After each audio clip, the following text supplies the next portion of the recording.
Buenos días, buenas tardes, buenas noches, dependiendo de la hora que vean esta presentación. En esta presentación vamos a estar hablando de un tema imprescindible en el campo de la bioquímica, que es el metabolismo. Por supuesto, es uno de los núcleos principales de lo que es el conocimiento a nivel de bioquímica. Y bueno, básicamente metabolismo lo podemos definir en muchas cosas, o sea, de muchas formas, pero metabolismo es transformar, es cambiar, no es destruir, no es producir, es cambiar, porque justamente viene de la palabra metabole. Es una parte muy importante de la función orgánica. Sin metabolismo no hay vida, porque una de las formas de metabolismo que tiene el organismo es la producción de energía. Vamos a ver justamente hoy cómo se produce nuevamente, recordar un poco cómo se produce la energía, el ciclo de Krebs, el ciclo de la urea, cómo se eliminan los productos nitrogenados. También vamos a estar hablando de otros ciclos, cómo se producen las proteínas, los aminoácidos, cómo se produce la beta oxidación, o sea, la oxidación de los ácidos grasos, la lipogénesis, la producción de ácidos grasos, de lípidos en general.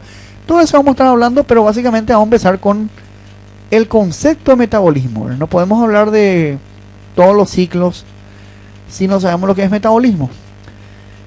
Y metabolismo básicamente es un concepto básico que viene, como ya dijimos, deriva de la palabra metabole, que como ya hemos dicho anteriormente significa cambio o transformación.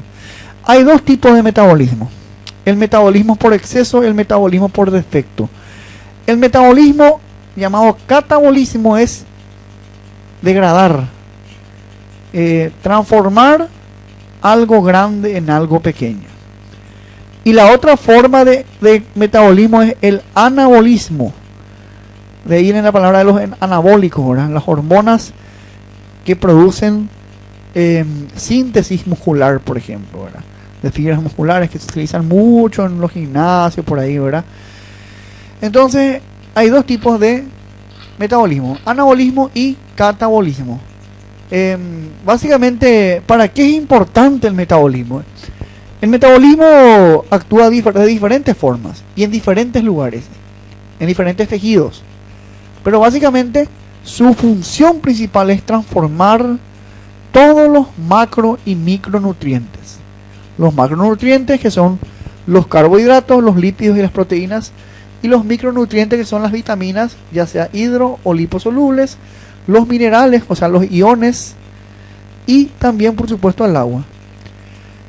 Generalmente la mayoría de estas reacciones metabólicas se realizan en presencia de energía. No siempre, ¿verdad? Pero la mayoría se realiza en presencia de energía, y la mayoría de ellas se realiza en presencia de agua. Es muy importante porque gracias a esto se puede obtener justamente la energía, el ATP, que básicamente ayuda a que el organismo pueda realizar sus diversas funciones, como por ejemplo crecer, por ejemplo reproducirse, desarrollarse, generar reparación de tejidos. Dijimos que hay dos tipos de metabolismo, dos tipos de reacciones metabólicas, y son reacciones antagónicas. ¿Qué significa antagónicas? Que son contrarias una a la otra, pero aún así, al ser antagónicas, son complementarias una de la otra, ¿verdad? Así, las dos se complementan. Generalmente cuando se produce un catabolismo de una sustancia, en otro lugar simultáneamente se produce el anabolismo de otra sustancia, ¿verdad? Son complementarias y son antagónicas una del otro, ¿verdad? Aunque también podemos decir que la unión de ambas genera un tipo de reacción metabólica, genera un tipo de ruta metabólica llamada anfibolismo.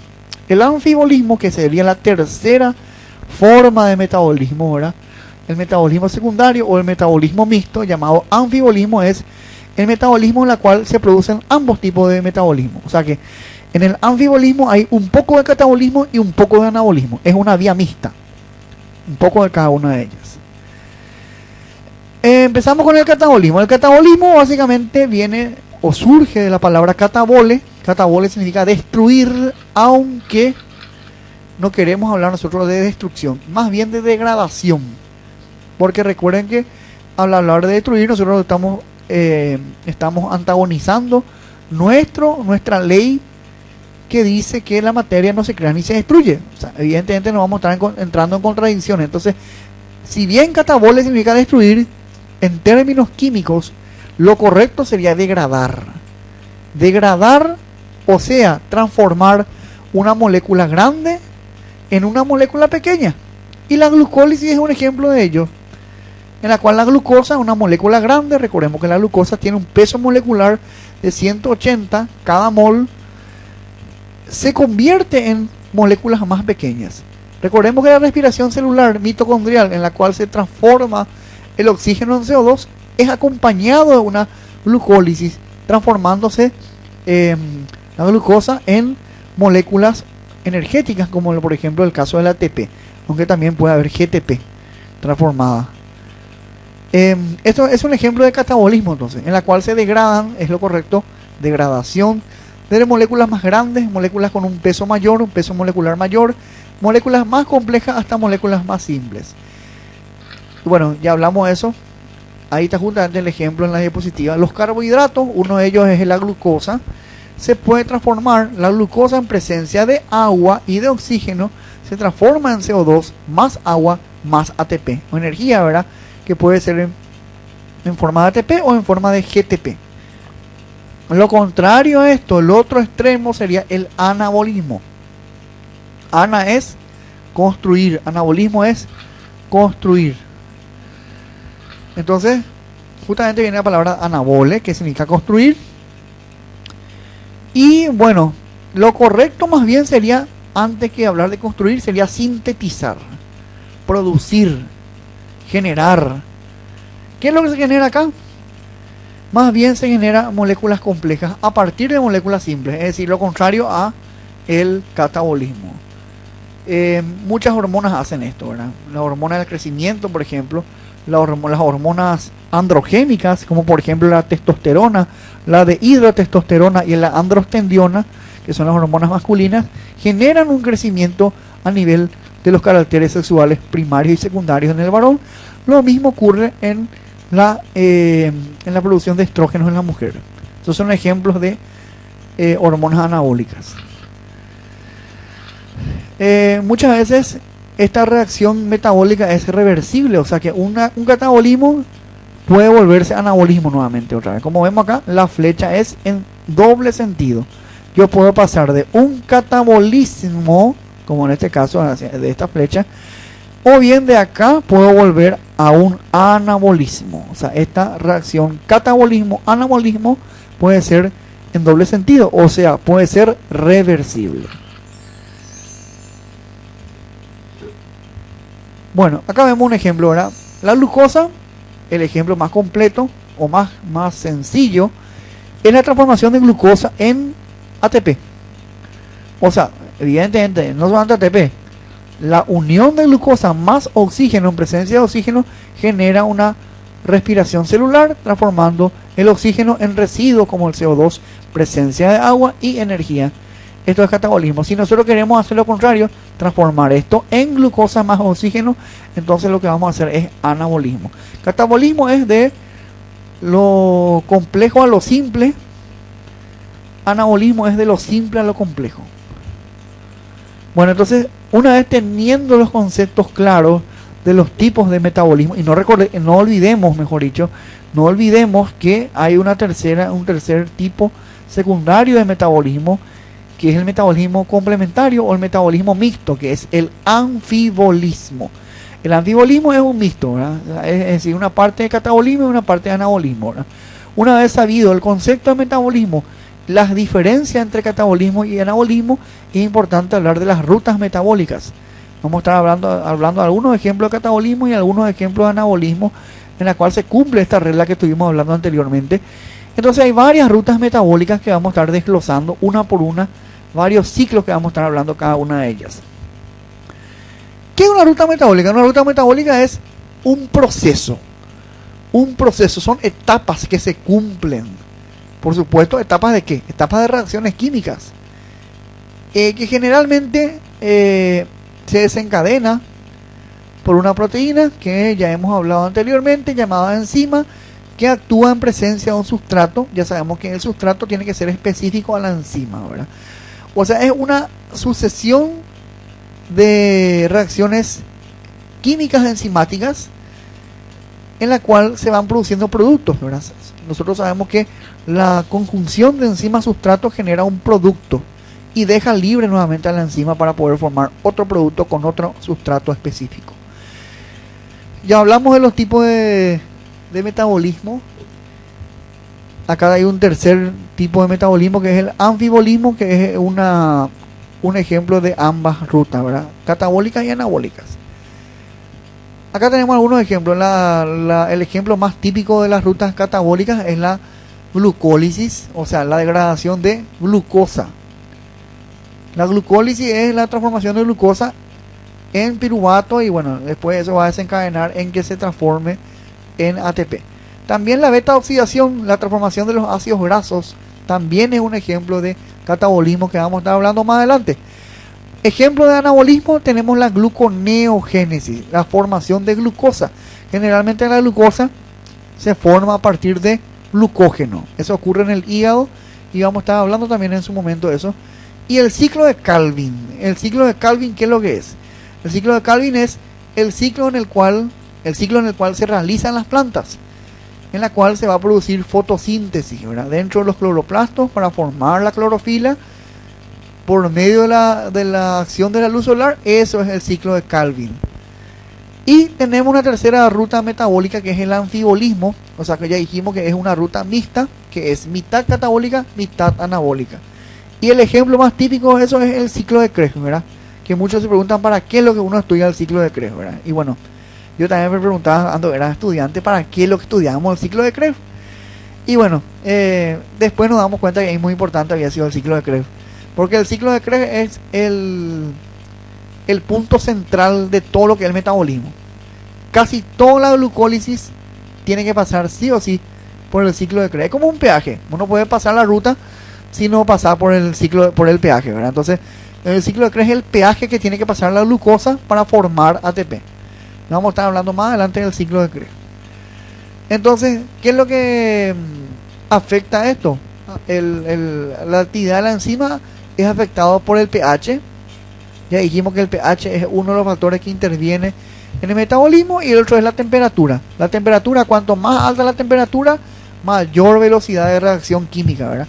Pero la temperatura también tiene un valor, un nivel. O sea, no puede pasar ese nivel la temperatura, o si no, la enzima se desnaturaliza. La ATP es muy importante, básicamente porque es la moneda energética por excelencia. Y bueno, el ATP se forma a partir de glucosa. Acá vemos lo que es el ATP, ya vimos lo anteriormente en otras clases. 3 moléculas de fosfato, trifosfato, unido a una adenosina. Este es la adenosina y este es la ribosa. Esta es la pentosa, ¿verdad? El azúcar llamado ribosa. Esta es la adenina o adenosina, y estos son los 3 grupos fosfato. El ATP es muy importante para formar el ARN.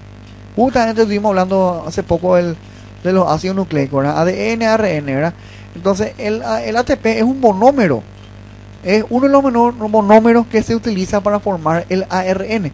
También actúa como coenzima. Y es muy importante porque es la moneda energética por excelencia, ¿verdad? Cuando se destruye el ATP, o cuando no hay ATP, la célula muere. Evidentemente, una de las causas de la muerte celular es la inhibición del ATP. Y para que se forme ATP, ¿qué es importante? El fósforo. El fósforo es muy importante porque el fósforo después se transforma en fosfato, y si no hay fosfato no va a haber ATP. El ATP también se puede hidrolizar, se puede convertir en ADP. O sea, se elimina un grupo fosfato, ¿verdad? Y en vez de tener 3 fosfatos, tenemos 2 fosfatos, ¿verdad? Ese proceso que se combina en presencia de agua se llama hidrólisis. Hidrólisis, ¿verdad? Lisis del agua. O sea, entonces, en otra palabra, presencia de agua, el ATP se transforma en ADP. Ahí está justamente lo que estábamos hablando, del ATP a ADP, ¿verdad? 3 fosfatos a 2 fosfatos, ¿verdad? ¿Y qué pasó con el otro fosfato? Se elimina. El fosfato inorgánico se elimina en presencia de agua. Acá justamente está, ahí está, mejor explicado imposible, ¿verdad? Acá está el agua, H2O, que viene a la célula, ingresa a la célula y produce la eliminación de un grupo fosfato. Un fosfato inorgánico, se pierde esto, y entonces el 3 los 3 fosfatos que habían quedan en 2. ATP se transforma en ADP. Se llama entonces hidrólisis del ATP, o en otras palabras también se llama desfosforilación. O sea, desfosforilar es perder un fosfato, ¿verdad? Lo contrario a la fosforilación, que sería lo contrario, ¿verdad? Convertir un ADP en ATP, ¿verdad? Pero en este caso hablamos de lo contrario, ¿verdad? Convertir ATP en ADP.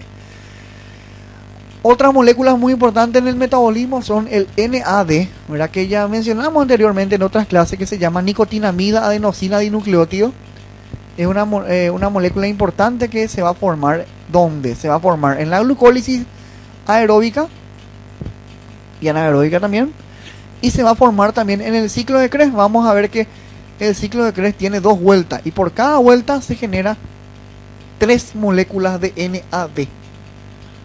En total se van a formar 6. Pero eso vamos a hablar más adelante, ¿verdad? No vamos a estar todavía apurándonos en hablar de eso, ¿verdad? Lo importante es que hay que saber que también en el metabolismo se forma una sustancia llamada NAD, que significa nicotinamida adenosina dinucleótido, que es muy importante para el transporte de electrones dentro de la membrana. Otra sustancia que se forma es el FAD.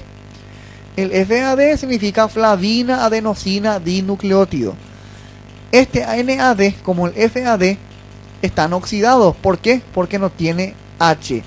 No está en presencia de hidrógeno. Porque hay también un NADH.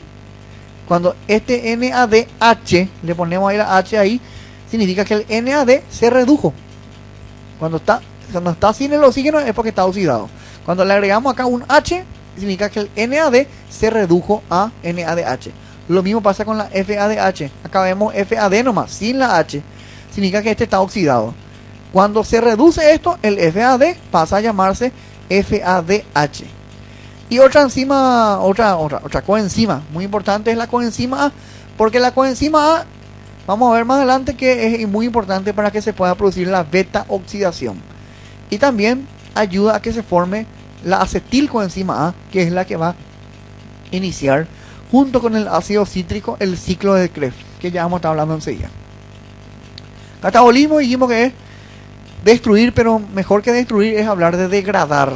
Es degradar, convertir algo grande en algo pequeño. Es como si fuera que yo agarro y trituro algo, ¿verdad? Trituro, por ejemplo, un hielo en pedacitos, ¿verdad? Bueno, eso sería catabolismo. Triturar, despedazar o degradar algo grande en algo más pequeño. Glucosa, por ejemplo, que es algo grande, se puede transformar en moléculas pequeñas, por ejemplo ATP. Formar moléculas sencillas a partir de moléculas grandes. Y uno de los ejemplos de esto es la glucólisis. Acá vemos algunas sustancias que se forman gracias al catabolismo, proteínas, hidratos de carbono, por ejemplo los polisacarios. Los ácidos nucleicos también se forman gracias al catabolismo, ya que estuvimos hablando anteriormente de eso. ¿Por qué los ácidos nucleicos? Porque los nucleótidos son ejemplos de catabolismo. Y por supuesto también las grasas se pueden formar gracias a eso, ¿verdad? ¿Dónde generalmente ocurre esto? Y bueno, la mayoría del metabolismo ocurre en la célula, pero ¿qué parte de la célula? En las mitocondrias. De parte de la mitocondria, dentro de las mitocondrias, o sea que dentro de la membrana interna. Recordar nuevamente que la mitocondria tiene una membrana externa, un espacio entre la membrana externa, y la membrana interna. Dentro de la membrana interna hay unas crestas, como vemos acá, estas son las crestas mitocondriales, y dentro de esas crestas mitocondriales es donde ocurre esto, ¿verdad? Donde ocurre el ciclo de Krebs, por ejemplo, ¿verdad? Donde ocurre la beta oxidación, que vamos a estar hablando enseguida, y por supuesto la formación de ATP. ¿Por qué? Porque acá vienen los glúcidos, es decir, la glucosa se transforma en ácido pirúvico, y ahí el ácido pirúvico ingresa dentro de la célula, o sea, ingresa dentro de la mitocondria, se transforma en acetilcoenzima A, inicia el ciclo de Krebs, y ahí va a venir el transporte de electrones hasta formar ATP, ¿verdad? Vemos acá, sale de la célula, sale de la mitocondria, y ahí ya se forma el ATP. La glucólisis es la transformación de glucosa en piruvato, ¿verdad? Si es que es aeróbica, y si es que es anaeróbica, entonces la glucosa se transforma en lactato, ¿verdad? O sea, dependiendo de cuál sea, si es aeróbica o anaeróbica, ¿verdad? Y bueno, la glucólisis es muy importante también porque se puede transformar en glucógeno. La glucosa puede transformarse en glucógeno, el glucógeno puede transformarse en glucosa. Para que se haga la glucólisis hay que invertir algo. O sea, esto es como si fuera que la célula se va al banco y pone su plata, invierte algo, invierte un capital para tener una ganancia después, ¿verdad? Y bueno, la inversión de lo que hace la célula es 6 moléculas de ATP. Eso es lo que se invierte, ¿verdad? Por supuesto que va a dar rédito, después va a dar ganancia eso. Pero hay que invertir algo para tener ganancia. En el riesgo está la ganancia, se dice, ¿verdad? Entonces, el riesgo que hace la célula es invertir 6 moléculas de ATP para poder tener ganancia después mayor. Porque la célula gana después de ATP. 36, inclusive 38 moléculas de ATP se gana, o sea, se obtiene a partir de cada molécula de glucosa. Entonces, prácticamente nada se invierte, ¿verdad? Si 6 moléculas no es lo que se invierte. Entonces la ganancia es neta, ¿verdad? Bueno, ganancia neta en una forma de decir, ¿verdad? Porque después esta energía se usa. Para eso nosotros producimos ATP. Para la energía nosotros usamos para las diferentes funciones, respirar, por ejemplo. Respirar, el latido cardíaco también usa ATP. Todas las funciones, ¿verdad? El riñón también, todo lo que hace el riñón, los pulmones, todos los órganos usan ATP, ¿verdad? Que, bueno, en otras palabras también nosotros le llamamos calorías. Sabemos que simplemente por vivir nosotros quemamos 2000 calorías por día. Simplemente por vivir, sin hacer nada. Entonces, evidentemente, la forma energética de esas calorías es el ATP. Entonces, la glucólisis es lo que es transformar glucosa en piruvato. A veces, no solamente piruvato, sino que también lactato cuando es anaeróbica. ¿Dónde ocurre esto generalmente? Ocurre fuera de la célula, fuera de las mitocondrias, digo bien. Cuando ingresa a las mitocondrias ya ocurre el ciclo de Krebs. Y esto lo que está acá es lo que explicamos anteriormente, ¿verdad? Cuando el ATP se transforma en ADP, ¿por qué ocurre eso? Para volver a formar más energía. Esa hidrólisis es muy importante para poder tener más energía. O si no, va a ser una pérdida, ¿verdad? Si la célula lo que quiere es ganar energía, no perder energía, ¿verdad? Energía que, si vamos a hablar así económicamente, otra vez no es tanta ganancia. Cualquier economista ve esto y te va a decir, al santo cohete es lo que vos trabajas, ¿verdad? Porque no ganas tanto, ¿verdad? Se gana, pero no ganas tanto, ¿verdad? Porque fíjense lo que va a decir acá. 60% de la energía se disipa como calor. O sea que todo lo que nosotros producimos como energía, apenas 40% nosotros aprovechamos. Y eso es lo normal, ¿verdad? Algunas personas inclusive puede que aprovechen menos energía. Hay personas que disipan más calor, ¿verdad? Entonces, y hay personas que producen más energía. Pero a lo mejor por eso hay personas que tienen más calor, por ejemplo, ¿verdad? Pero la mayor parte de la energía que se produce, 60%, se elimina como calor. Es una energía que no sirve para nada. Porque el calor es una energía que se elimina nomás. El 40% es lo que se aprovecha y se absorbe para hacer las funciones orgánicas. ¿Dónde se hace esto? En la matriz mitocondrial, dentro de estas crestas que están acá. Ahí ocurre todo esto. Ahí inicia la glucólisis, luego viene el ciclo de Krebs, que ya vamos a estar hablando enseguidita, y termina esto con la transferencia de electrones. Transferencia de electrones, ¿qué es lo que es? Transferencia de electrones es que hay un intercambio entre electrones y protones a través de la membrana. ¿Qué es lo que vemos acá? Vemos una célula y acá vemos algunas mitocondrias. Acá vemos algunas mitocondrias, es donde ocurre este proceso que estamos hablando. Hay que ganar, dice la célula. Bueno, en cada etapa de la glucólisis hay una ganancia. Ahora, en la primera etapa, en la glucólisis anaeróbica, por ejemplo, ¿verdad? En la cual se va a formar lactato.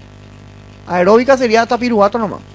Si se forma lactato es porque hablamos de una glucólisis anaeróbica ya, ¿verdad? Bueno, ¿cuánto es la ganancia acá? Bueno, es como si fuera que la célula dice, vamos a invertir 2 monedas y vamos a obtener 4 monedas. Yo me voy al banco, invierto, para no decir moneda, ¿verdad? 2 millones. Y dejo ahí mis 2 millones. Y dejo ahí, no uso mis 2 millones. Pasa el tiempo y eso me genera intereses a mi favor.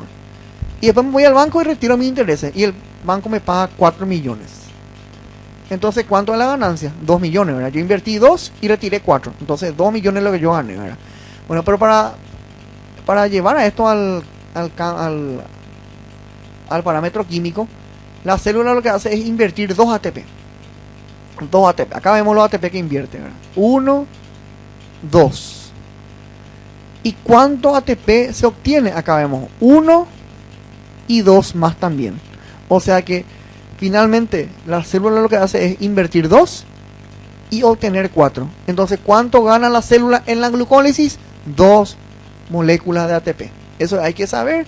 Eso es pregunta de examen en cualquier lugar del mundo, ¿verdad? Y es básico, ¿verdad? Si yo no sé eso, no puedo seguir avanzando, ¿verdad? Eso es básico. Cualquier persona te puede preguntar ¿cuántas moléculas de ATP se ganan en la glucólisis anaeróbica? 2. Porque invertí 2 y obtuve 4. Entonces la ganancia neta es 2 moléculas de ATP. También en la glucólisis, y esto ocurre sobre todo en los glóbulos rojos, en el eritrocito, digo bien, se forma también una molécula muy importante. ¿De qué estamos hablando? De esto que está acá, que estoy señalando con el cursor. El 2,3 difosfato glicerato. Acá está abreviado nomás, ¿verdad? Pero yo le digo cómo se llama esto. 2,3 difosfato glicerato. 2,3 DPG. Esta sustancia está acá, que tiene un nombre medio raro, ¿verdad? Es muy importante porque esta es la que favorece, o más bien compite con el oxígeno. O sea, hay personas que tienen más esta sustancia, por eso a lo mejor tienen menos captación de oxígeno. Incluso el tabaco puede incrementar el 2,3 difosfato glicerato. Por eso que las personas que fuman mucho pueden tener falta de oxígeno muchas veces, ¿verdad? Bueno, pero acá hay que tener en cuenta que, ¿verdad? No hace falta dominar todo esto de memoria, simplemente hay que saber eso que ya le dije, ¿verdad? ¿Cuántas moléculas se invierten? 2. ¿Cuánto se obtiene? 4. La ganancia neta es 2 moléculas de ATP. También, ¿qué se obtiene acá? El 2,3 DPG, que ya hablamos recién. Y otra cosa que hay que saber es que también acá se obtiene, ¿qué cosa? NADH. El NADH se obtiene a partir de NAD. O sea que en otras palabras, la nicotinamida, adenosina, dinucleótido se reduce a NADH. Esto también es un producto de este proceso de glucólisis. Y lo que les puse luego encerrado en círculo, realmente no en círculo, una elipse, ¿verdad? Estas 3 enzimas importantes. Hay muchísimas enzimas acá, pero por lo menos quiero que sepan estas 3 enzimas que son las más importantes de todas, ¿verdad? La hexocinasa, que lo que hace es transformar glucosa en glucosa 6-fosfato, ¿verdad? La fosfofructoquinasa, quinasa o sinasa es lo mismo, que transforma moléculas muy importantes como la fructosa 6-fosfato. Y la otra es la piruvatoquinasa, que lo que hace es básicamente por medio de la hidrólisis del ATP en ADP formar piruvato, ¿verdad? Después hay una enzima muy importante también que no está encerrada en círculo, que lo que hace es transformar el piruvato finalmente en lactato, que es la enzima lactato deshidrogenasa. Acá está más claro, ¿verdad? Está más claro porque está más cortito, ¿verdad? Las 2 monedas de ATP que se invierten, estas 2 monedas de ATP que se invierten se vuelven a recuperar. O sea, son 2 monedas que se recuperan y la ganancia está acá. Estas 2 son la ganancia, ¿verdad? Recordemos que se invierten 2 monedas de ATP y se obtienen 1, 2, 3, 4, ¿verdad? 4 monedas se retiran después de ATP. Entonces la ganancia neta son 1 y 2. 2 monedas de ATP en la ganancia neta. Otra sustancia que se forma, ya dijimos, es la NADH, reducida por supuesto, no es oxidada, reducida.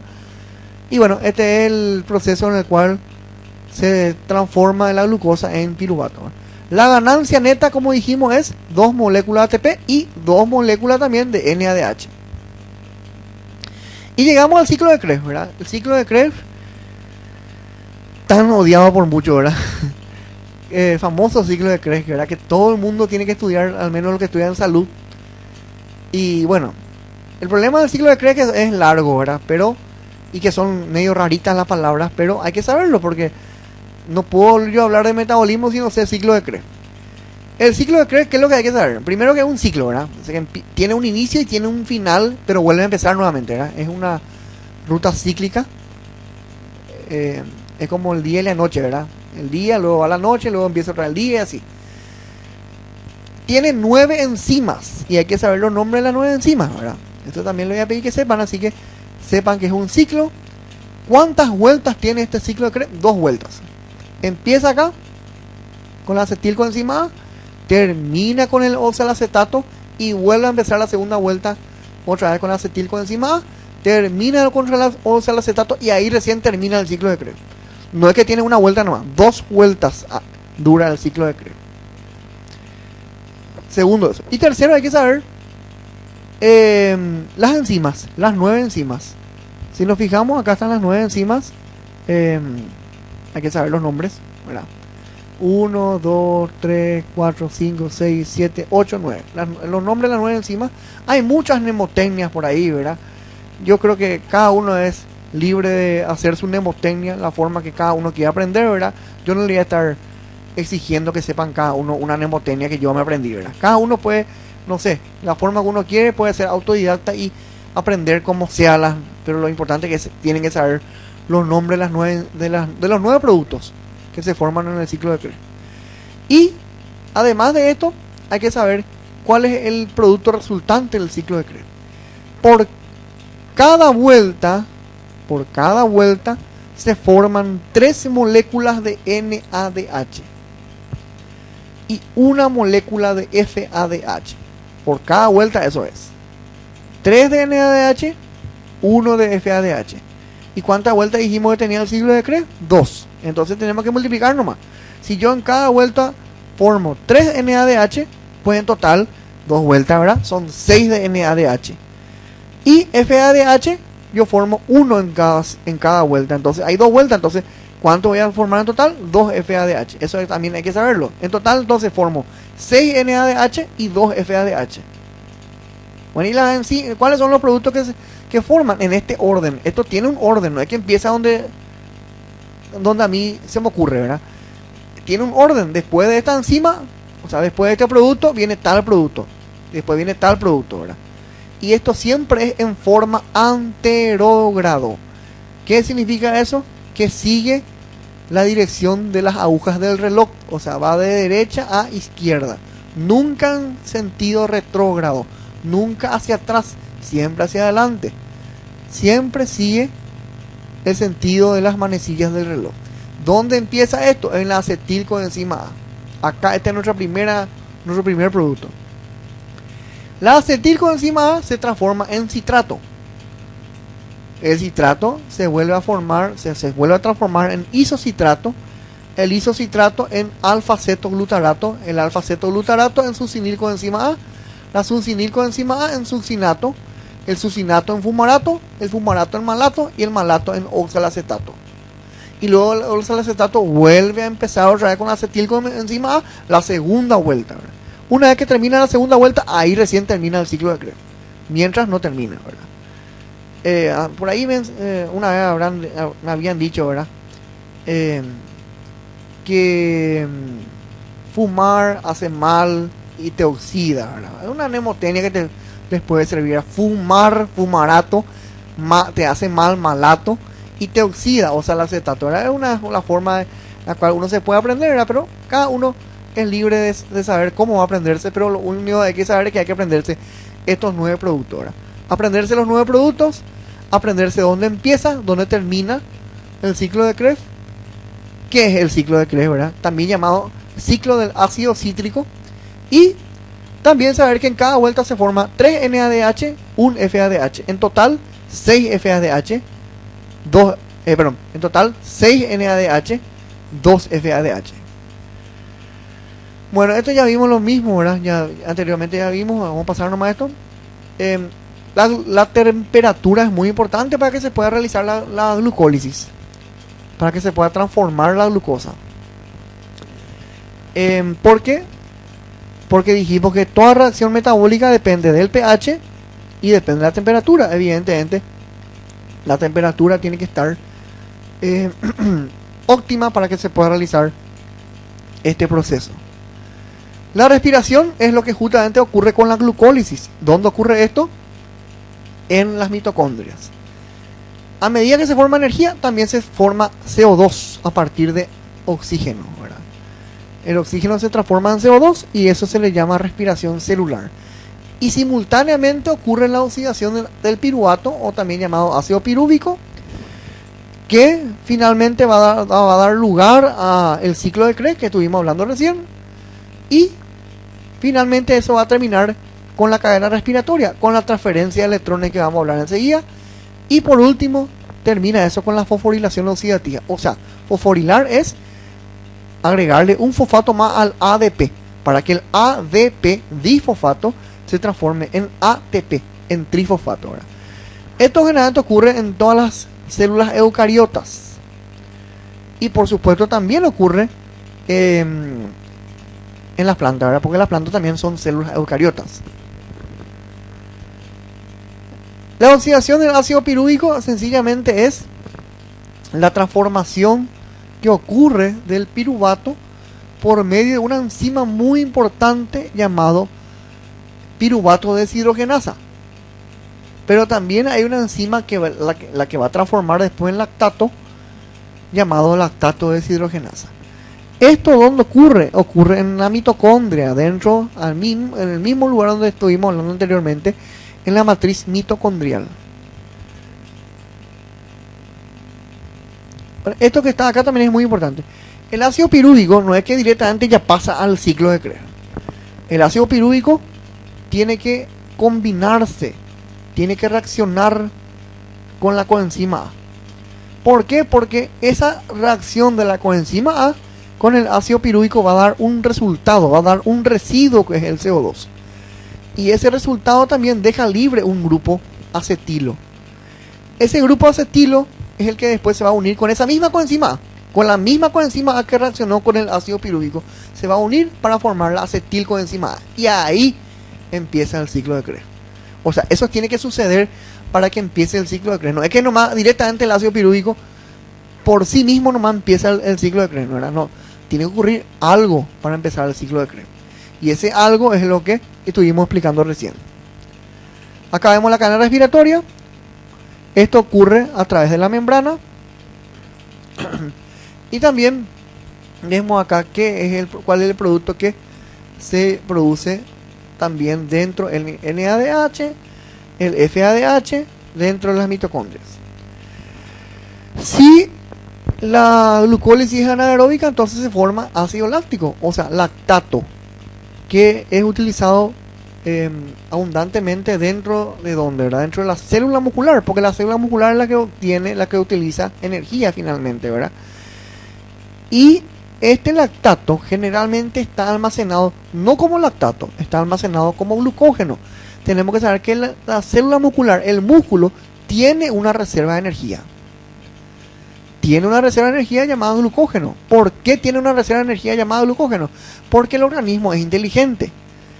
El organismo sabe que en algún momento dado se puede quedar sin glucosa, ¿verdad? Porque la persona no come o no tiene una ingesta de hidrato de carbono, se puede quedar sin glucosa. Entonces el organismo tiene una reserva ahí. Entonces usa esa reserva, sobre todo el músculo, ¿verdad? ¿Cuál es esa reserva? El glucógeno, para transformar el glucógeno en glucosa, para que la célula no tenga carencia de ATP. Porque si no, cada vez que una persona, si no fuese así, cada vez que una persona no tiene glucosa, se va a morir. Porque dijimos que si no hay glucosa, no hay ATP. Y si no hay ATP, no hay vida. Lo que mantiene a la célula con vida es el ATP. Cuando el ATP se desintegra, la célula muere. Porque además va a tener falta de oxígeno. Y va a morir la célula. Imagínate que cada vez que vos hagas ayuno te vas a morir. O sea, primer ayuno que hagamos vamos a morirnos. Entonces, evidentemente, ¿por qué no ocurre eso? Porque hay una reserva dentro de las células, y sobre todo las células musculares, que lo que hacen es prevenir esa falta de glucosa, o sea, compensar, mejor dicho, la falta de glucosa, muchas veces en los casos de ayuno. Aún así, hay personas que se desmayan, ¿verdad? Porque las neuronas necesitan mucha glucosa, ¿verdad? Hay personas que no hacen un ayuno prolongado y bueno, las neuronas son muy sensibles a la falta de glucosa. Por eso es importante que cada vez que uno va a hacer un ejercicio, haga una carga antes, el día antes, una carga copiosa en glucosa. O sea que en otras palabras, come mucho hidrato de carbono porque si no, tus músculos no van a aguantar, ¿verdad? De hecho que si vas a hacer una actividad a la que no estás acostumbrada, evidentemente se va a acumular nomás los lactato, ¿verdad? ¿Por qué se va a acumular lactato? Porque hay una falta de oxígeno. Ese músculo no está acostumbrado a esa actividad generalmente, ¿verdad? Una persona sedentaria, por ejemplo, ¿verdad?, que nunca hace actividad física y se va a correr 10 kilómetros. Esa persona va a venir con dolores por todos lados, ¿verdad? Porque no está acostumbrado a esa demanda de oxígeno. El aporte que tiene de oxígeno normalmente no es de acuerdo a esa demanda. Evidentemente, a mayor demanda, el cuerpo va a empezar a producir lactato. Y ese lactato es lo que después genera lesiones inflamatorias en los músculos. Y bueno, es lo que genera los dolores musculares y en otros casos inclusive desgarro o rotura muscular inclusive.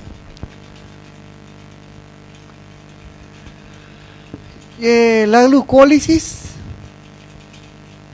puede ser directamente aeróbica, pero puede ser anaeróbica también cuando llegamos al lactato.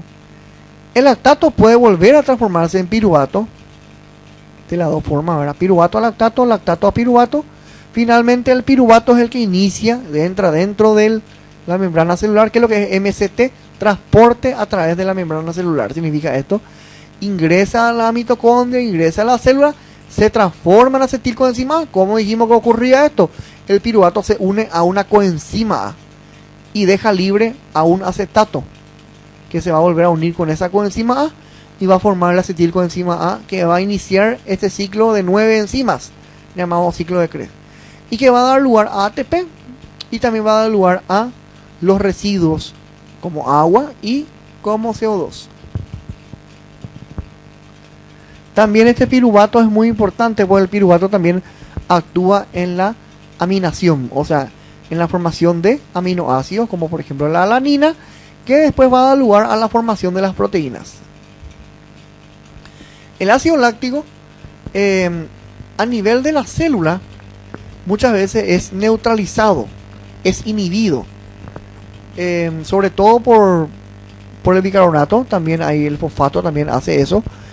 Y básicamente el lactato, una vez que ingresa a la célula, se puede volver a transformar en piruvato para iniciar el ciclo de Krebs. Uno de los factores que bloquean o que inhiben al lactato es el pH. El pH es uno de los factores que más interviene sobre la regulación del lactato, porque cuando disminuye este pH por debajo de 7.35, que es el pH neutro, básicamente hay un bloqueo de enzimas y sobre todo se bloquea la enzima que interviene en la glucólisis, que se llama fosfofructoquinasa. Bueno, el exceso de ácido láctico generalmente puede generar trastornos a nivel de la membrana, trastornos a nivel de la célula. El ácido láctico o lactato después puede generar trastorno a nivel muscular y puede volver a salir de la célula, puede salir al espacio extracelular. Recordemos que existen dos espacios, intra y extracelular. El lactato puede salir fuera de la célula, salir al líquido extracelular, o sea, llegar a la sangre. Luego, una vez que llega a la sangre, se distribuye por todo el organismo y finalmente se puede volver a convertir, como ya dijimos, en piruvato. ¿Para qué? Para que este piruvato pueda dar lugar a lo que viene después, que es el ciclo de Krebs. Acá está lo que estábamos diciendo. ¿El piruvato se puede convertir en lactato? Sí, pero el lactato se puede volver a convertir en piruvato. ¿Cómo ocurre esto? El lactato sale de la célula, pasa a la célula al líquido extracelular. Una vez que pasa al líquido extracelular, se transporta, circula por la sangre y vuelve a entrar a la célula. Entra a la célula y este lactato se convierte en piruvato, para que el piruvato, ¿qué haga? Transforme esto, produzca proteínas por medio de aminoácidos, o bien inicie el ciclo de Krebs por medio de la acetilcoenzima A. La glucogenólisis. Glucogenólisis, bueno, glucógeno, lisis, destrucción del glucógeno. O sea que en otras palabras, este proceso es el proceso de formación del glucógeno, de glucosa, digo bien, a partir del glucógeno, ¿verdad? Esto es lo que ocurre generalmente cuando una persona está en ayunas. Muchas veces nosotros nos quedamos sin ATP, no nos quedamos sin energía porque tenemos reserva. ¿Cuál es nuestra reserva? El glucógeno. El glucógeno se degrada y se transforma en glucosa por medio de la glucógenolisis. Nosotros ni siquiera nos damos cuenta de eso. ¿Y eso dónde ocurre? Ocurre en el hígado. Pero ¿quién da la señal para que ocurra esto? Una enzima que se encuentra en el páncreas llamado glucagón. El glucagón, cuando nosotros estamos en ayunas, se empieza a liberar. Se empieza a liberar en el páncreas, viaja por la sangre y va hasta el hígado. Golpea la puerta del hígado y le dice al hígado, ¿sabes qué? Nos estamos quedando sin glucosa, tenemos que sacar la reserva. Tenemos que sacar todo lo que guardamos de reserva. Y empieza el glucógeno a transformarse en glucosa.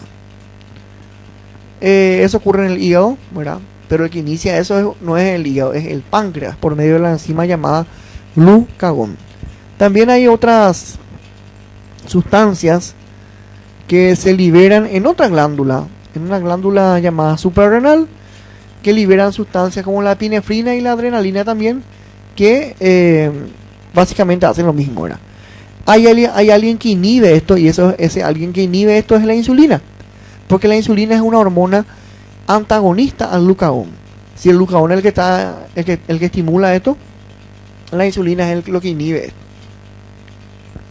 Para realizar este proceso, es importante una enzima que lo que va a hacer es degradar el glucógeno en glucosa. Esa enzima se llama glucógeno fosforilasa. Acá vemos básicamente la formación del glucógeno a partir de glucosa, y lo que hacemos también es transformar este glucógeno en glucosa a nivel hepático. Otra vía metabólica muy importante es la beta oxidación. La beta oxidación consiste en ¿qué? Básicamente consiste en degradar básicamente ácidos grasos. O sea, es un proceso en el cual se degradan los lípidos, ¿verdad? Por lo tanto, esto es un proceso catabólico. Y en este caso, ¿para qué se hace esto, verdad? Para formar ATP. Recordemos que no solamente se puede formar ATP a partir de glucosa. Si bien recordamos luego, ¿verdad?, que la fuente máxima de energía no son los hidratos de carbono. Eso lo sabemos porque hemos estudiado anteriormente en módulos anteriores que los hidratos de carbono solamente aportan 4 kilocalorías por gramo. Sin embargo, los lípidos son más aportantes de energía. Los lípidos aportan 9 kilocalorías por gramo. O sea que los lípidos pueden aportar más energía, pueden generar más ATP. Tarda más nomás en que ocurra esto, ¿verdad? Por eso que la vía metabólica por excelencia es la glucólisis, pero los lípidos también pueden aportar energía. Entonces, para que se pueda sacar ATP a partir de un lípido, hay un proceso llamado beta oxidación, en la cual el ácido graso se descompone, como ven acá, para formar acilcoenzima A y para formar nuevamente esto ATP. Esto es más largo, por eso que no se utiliza como primera medida esta ruta, ¿verdad?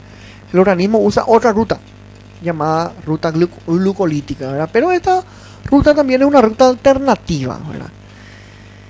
Porque es más larga, ¿verdad? Tiene 4 etapas, 4 reacciones. Hay 2 oxidaciones, una hidratación y una tiólisis. Primera fase, oxidación. Segunda fase, hidratación.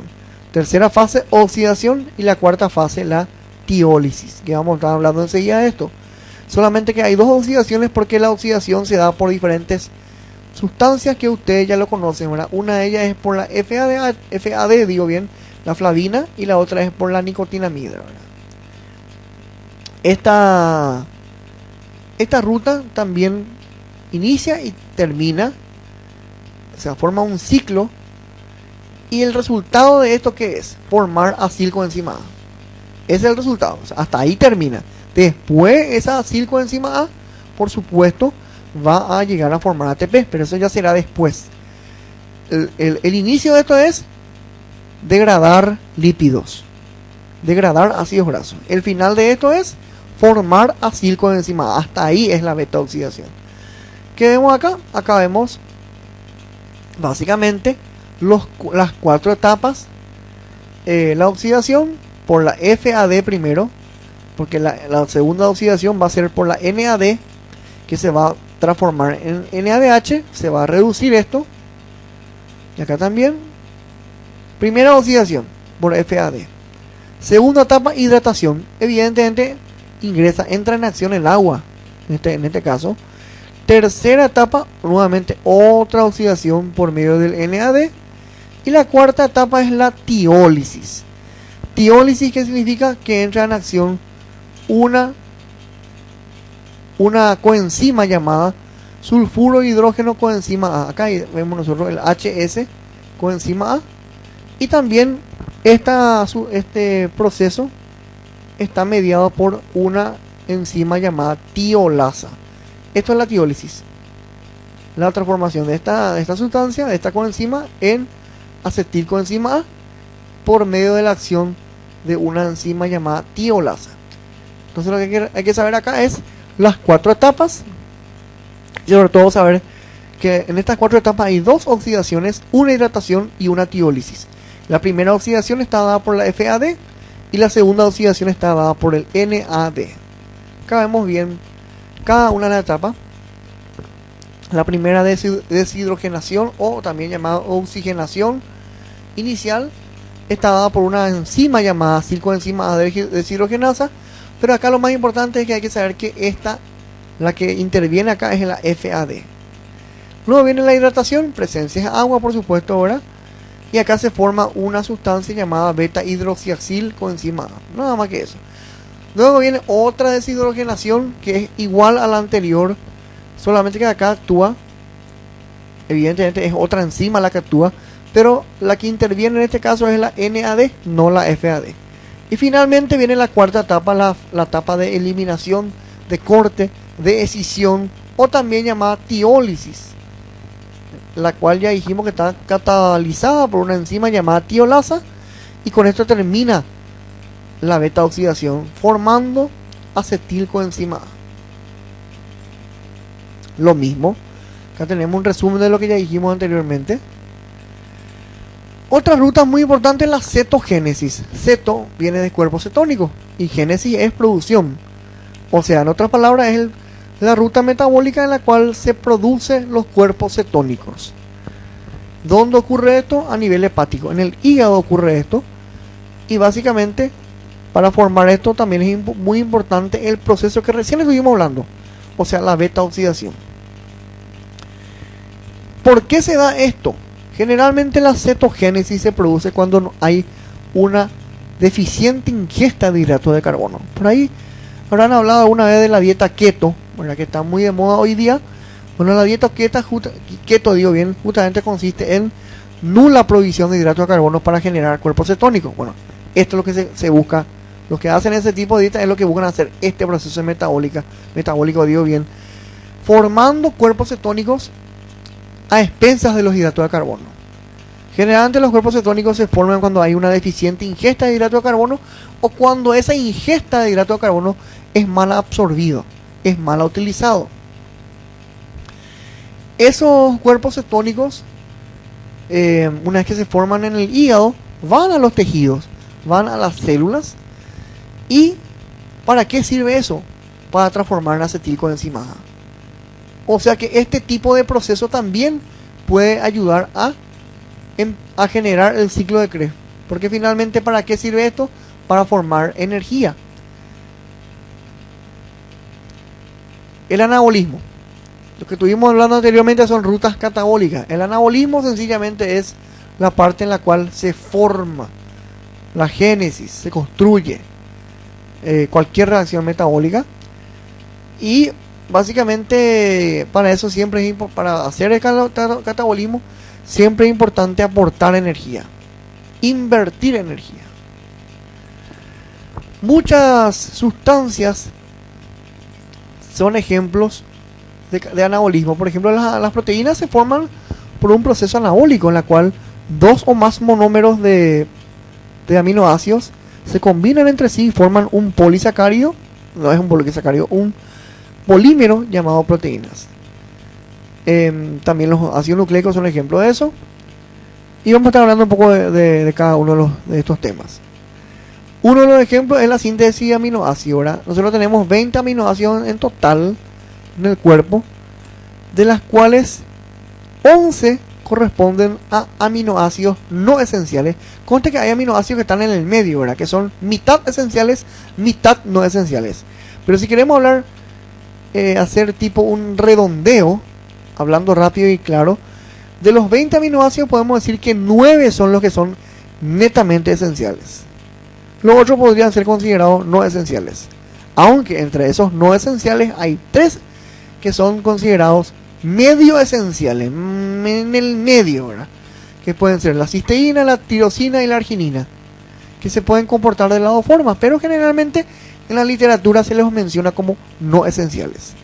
Esenciales son los aminoácidos que no genera el organismo, que sí o sí se debe consumir en la dieta, que no pueden ser producidos por el organismo. El resto de los aminoácidos, los semiesenciales, como también los no esenciales, los restantes 11 aminoácidos, sí pueden ser formados por el propio organismo, ¿verdad? La unión de estos aminoácidos genera lo que son las proteínas. ¿Cómo se llama ese proceso? Se llama transaminación. ¿Cómo ocurre esto? Básicamente es un proceso medio largo y actúan varias enzimas para poder formar las proteínas. Pero lo importante que hay que saber es que esto deriva a partir de la glucosa. O sea, para que yo pueda formar proteínas, yo necesito de glucosa. Porque si ustedes se fijan acá, en este gráfico, la glucosa sufre su glucólisis, ¿verdad? Empieza a formar glicerato, piruvato. A partir de ahí se puede empezar a formar aminoácidos. Muchos de estos aminoácidos se forman en el ciclo de Krebs. Y algunos aminoácidos incluso pueden formarse en otro ciclo que vamos a ver enseguida, que es el ciclo de la urea, la cual se produce sobre todo la ornitina y los productos de desecho como la urea y la creatinina, ¿verdad? También en ese ciclo de la urea, si ustedes se fijan, se pueden formar un aminoácido también llamado arginina. Pero muchos de estos aminoácidos esenciales y no esenciales se forman, sobre todo los no esenciales, se forman en la glucólisis y en el ciclo de Krebs. Otro ciclo muy importante es el ciclo de la urea. Y bueno, muchas veces escuchamos lo que es la urea, sobre todo los análisis clínicos. La urea es un producto de desecho, un producto que se tiene que eliminar.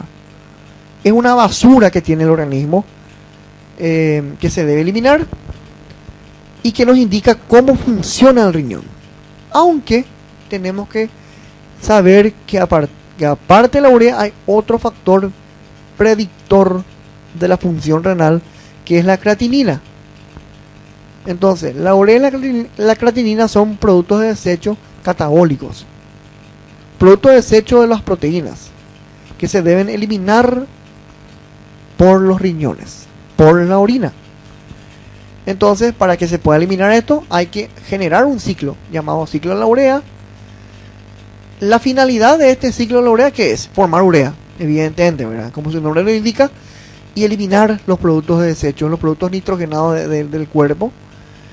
Esto no es que es muy sencillo, o sea, tiene pasos. En primer lugar, esto se forma a partir de la glucosa. Recordemos que, si volvemos atrás nuevamente, recordemos que la glucosa forma un proceso largo que puede llegar a terminar con el ciclo de la urea. El ciclo de la urea justamente puede formar ornitina, puede formar citrulina y puede formar un aminoácido llamado arginina.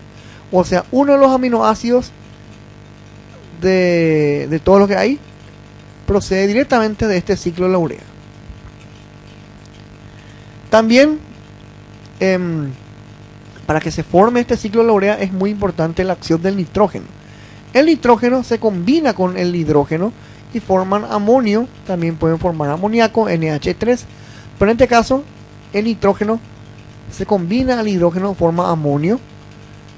Este amonio luego va a formar lo que se llama ornitina por medio de una enzima llamada ornitina transcarboxilasa. La ornitina a su vez da lugar a la citrulina. Y la citrulina finalmente termina desintegrándose o descomponiéndose o transformándose en fumarato, que es una de los productos del ciclo de Krebs, y en arginina. Esa arginina es la que empieza nuevamente el ciclo de la urea. ¿Cuál es la finalidad de la arginina? Formar proteínas. Pero, además de eso, también es muy importante para formar la urea. Los lípidos. Los lípidos también se forman en forma anabólica. Para eso es muy importante la beta oxidación, como ya dijimos anteriormente. Mucho de esta síntesis de lípidos ocurren en el citosol, en el citoplasma. Pero también dentro del citoplasma hay una organela muy importante llamado retículo endoplasmático liso, no el rugoso. El rugoso formaba proteínas. El liso es el que ayuda a formar, o el que forma realmente los lípidos, o sea, las grasas. Ya sean fosfolípidos, ya sean ésteres, ya sean isoprenoides, ya sean triglicéridos, el tipo de lípido que sea. Para que esto se forme, para que ocurra la síntesis de lípidos, tiene que haber sí o sí la oxidación del NADPH, o sea, la nicotinamida adenosina dinucleótido. También es muy importante para formar lípidos la acción de la acetilcoenzima A. La acetilcoenzima A es la que ayuda a que se pueda transformar, o para que se pueda formar, mejor dicho, las grasas, los lípidos. Acá vemos algunos tipos de grasa, algunos tipos de lípidos. Acá vemos cómo se forman los triglicéridos. Otra ruta muy importante es la formación de glucosa.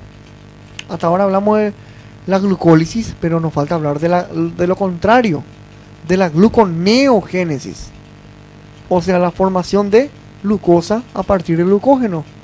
Esto generalmente ocurre en los hepatocitos, en las células hepáticas. También puede ocurrir en las células justaglomerulares del riñón y en las células principales e intersticiales del glomérulo renal.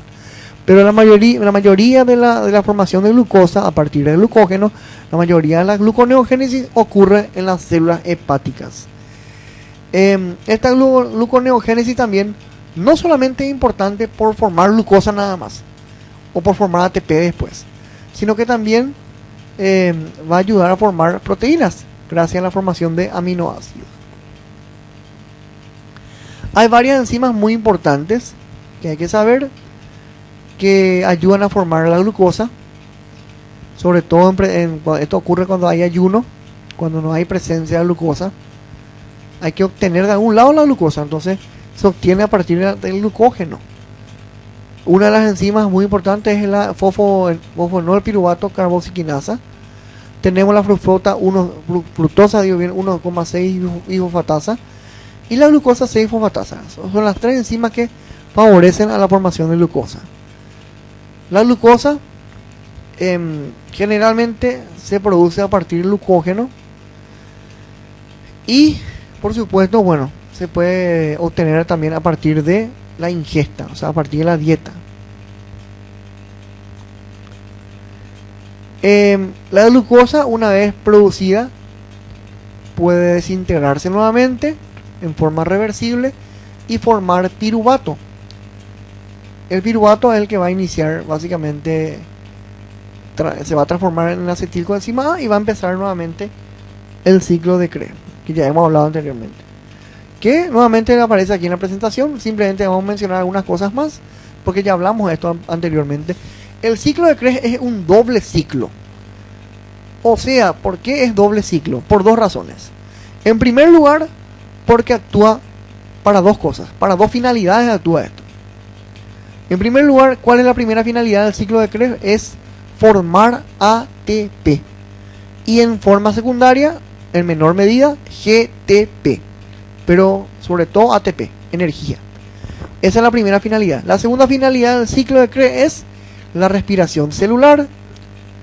¿En qué consiste la respiración celular? No es la inspiración-expiración. Eso es respiración externa. La respiración celular consiste en transformar oxígeno en CO2. Por eso es que es un doble ciclo del ciclo de Krebs. Porque tiene dos finalidades. Tiene dos vueltas también, ¿verdad? ¿Y por qué es un doble ciclo también? Porque actúa de dos formas. Actúa en forma catabólica y actúa en forma anabólica. O sea, en otras palabras, es una ruta metabólica mixta. O sea, es anfibólica. Es parte del anfibolismo. Es muy importante porque ayuda a formar energía. También ayuda a formar aminoácidos, proteínas y también grasa. O sea, por esa es la importancia de saber el ciclo de Krebs, ¿verdad? Muchas veces uno no valora o no dimensiona la importancia del ciclo de Krebs, pero bueno, esta es la maquinaria de la vida. Acá se forma todo, acá se forma la respiración, acá se forma la energía. ¿Qué ocurre de dónde? Ocurre dentro de las mitocondrias. Los detalles ya hemos mencionado anteriormente, ¿verdad? Pero simplemente por agregar algunas cosas, ¿verdad? Es como una ruta como un punto donde convergen dos rutas. Pongámosle ruta 1, ruta 2, ¿verdad? Tiene un punto en común donde se unen ambas rutas. Bueno, la unión de las rutas catabólicas y anabólicas es el ciclo de Krebs. El punto unión es el ciclo de Krebs. Por eso es que el ciclo de Krebs es una ruta anfibólica, porque es la unión del catabolismo con el anabolismo. El ciclo de Krebs también ya dijimos tiene dos vueltas. En cada vuelta se genera algo. Ya dijimos inclusive qué es lo que se genera en cada vuelta. Y este ciclo de Krebs es sumamente importante. Ya dijimos por qué.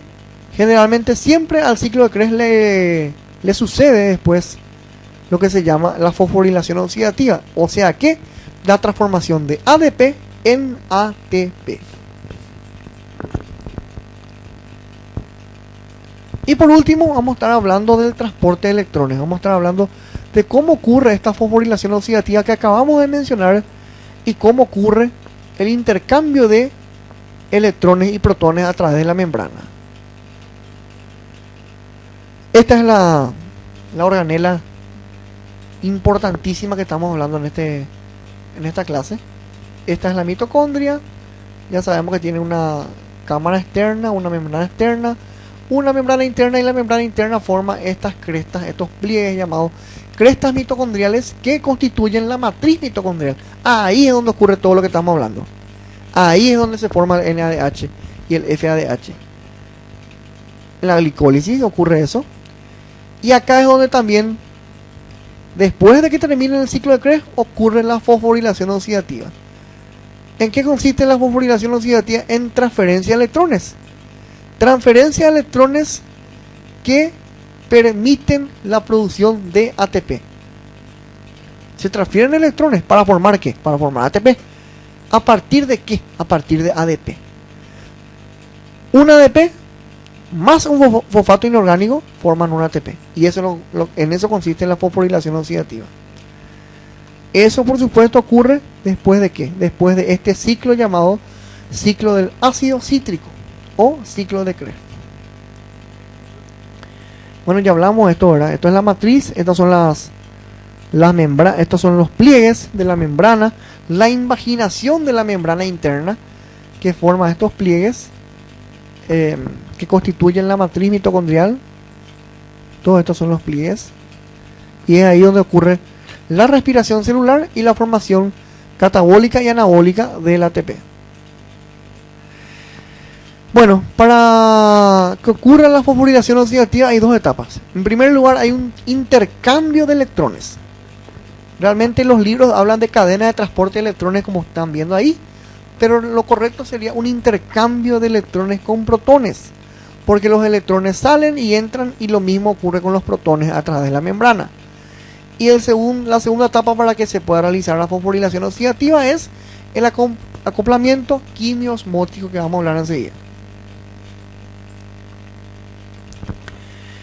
La cantidad de ADP es muy importante. Obviamente, cuanto más ADP presente hay, cuanto más ADP disponible hay, pues la cantidad, la capacidad o la probabilidad de formar ATP es mayor.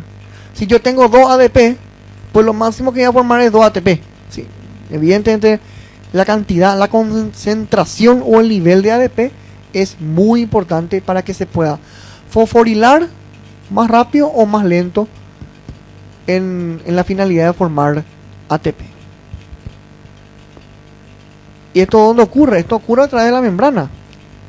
Acá vemos justamente el intercambio de electrones, la cadena de transporte que hay entre electrones y protones. Como ven acá, el flujo de electrones a través de estos complejos.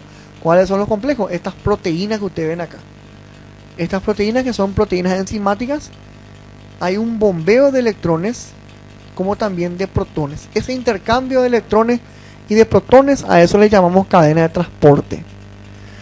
Y eso es muy importante que ocurra para lo que viene después. ¿Qué es lo que viene después? Esto, la fosforilación oxidativa, en la cual una molécula de ADP se va a transformar en ATP. Se va a combinar con una molécula, con un átomo, mejor dicho. Acá vemos justamente lo que está ocurriendo. ADP más fosfato inorgánico, formación de ATP. Antes que ocurra esto, tiene que haber el intercambio, el transporte de electrones y protones. Segunda etapa viene esto, la formación de ATP a partir de la unión de ADP más fosfato inorgánico. Esta es la fosforilación oxidativa, la segunda etapa que hemos visto ahora. ¿Gracias a quién ocurre esto? Gracias a una enzima llamada ATP sintasa. ¿Quién es la ATP sintasa? Es esta enzima que vemos acá. Esto es una proteína de membrana, ¿verdad? Y sabemos que las enzimas son principalmente proteínas, ¿verdad? Entonces, esta foto que estamos viendo acá, esta es la enzima llamada ATP sintasa, ¿verdad? Sintasa viene de síntesis, ¿verdad? En la que permite formar ATP a partir de ADP. Como dijimos, ya hablamos de la ATP sintasa. Para que se pueda formar ATP es muy importante la presencia de ADP, ya hablamos de eso. Y los protones también son muy importantes, porque la transferencia de protones, el intercambio de protones con electrones, es la fase previa para poder hacer la fosforilación oxidativa. Entonces, estos dos procesos, ahora, como dijimos, ahora, el bombeo de protones y electrones y la fosforilación oxidativa son muy importantes porque explican una hipótesis que se hizo hace unos años atrás, una hipótesis que había propuesto Michel, que se llama hipótesis quimiosmótica, o también es llamado acoplamiento quimiosmótico. Todo un resumen nada más de los tipos de metabolismo que hay.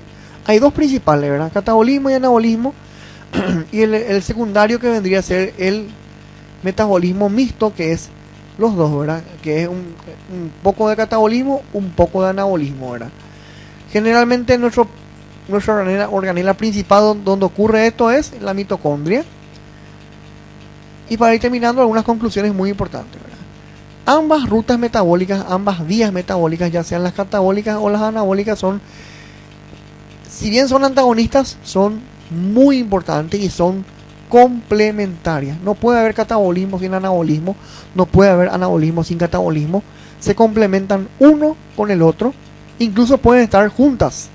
Caso, por ejemplo, del ciclo de Krebs, en la cual hay un poco de catabolismo con un poco de anabolismo. Por eso es que hablamos de anfibolismo.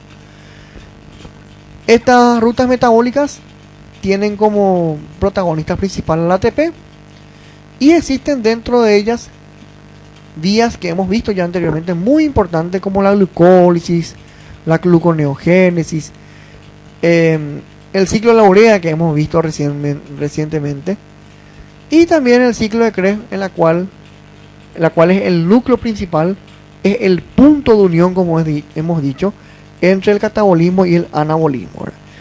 Y lo básico, o la finalidad de todo esto, es formar energía para la célula, por supuesto ATP, y en menor medida GTP, y hacer que la célula pueda respirar.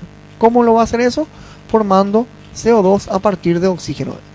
El oxígeno se absorbe, se utiliza en los tejidos, y el resultado de eso es la eliminación de los residuos celulares que constituyen el CO2, el dióxido de carbono. Bueno, con eso esto sería un resumen general de todo lo que es el metabolismo, ¿verdad? Con eso queremos dar por finalizado esta clase. Esperemos que les haya ayudado y sobre todo despejado algunas dudas que tenían.